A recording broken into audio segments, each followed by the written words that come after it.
8 جون کو رات 2 بجے تارکین وطن کی کشتی نے لیبیا سے اٹلی کی طرف اپنے سفر کا آغاز کیا۔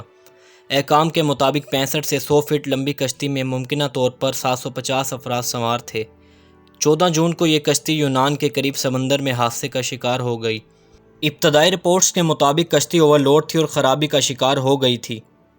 کوسٹ گارڈز کا کہنا تھا کہ اہلکاروں نے محفوظ فاصلہ قائم رکھتے ہوئے کچھ دیر کے لیے رسی پھینکی تھی۔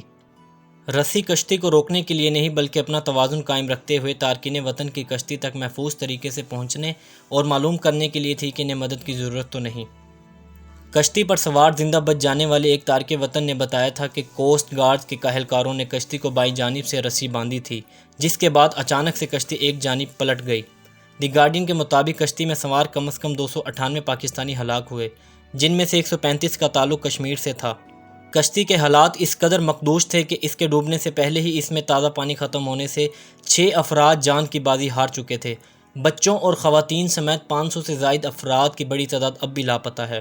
یونان کشتی سمندر میں ڈوبنے سے قبل کم از کم 7 گھنٹے ایک ہی جگہ پر کھڑی رہی۔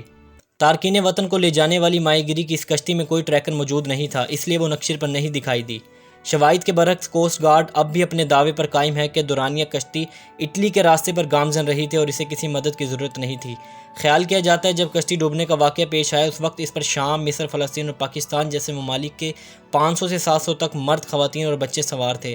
ہیرا روم میں رواں برس کشتی ڈوبنے کا یہ واقعہ اپنی نوعیت کے بدترین آفات میں سے ایک تھا۔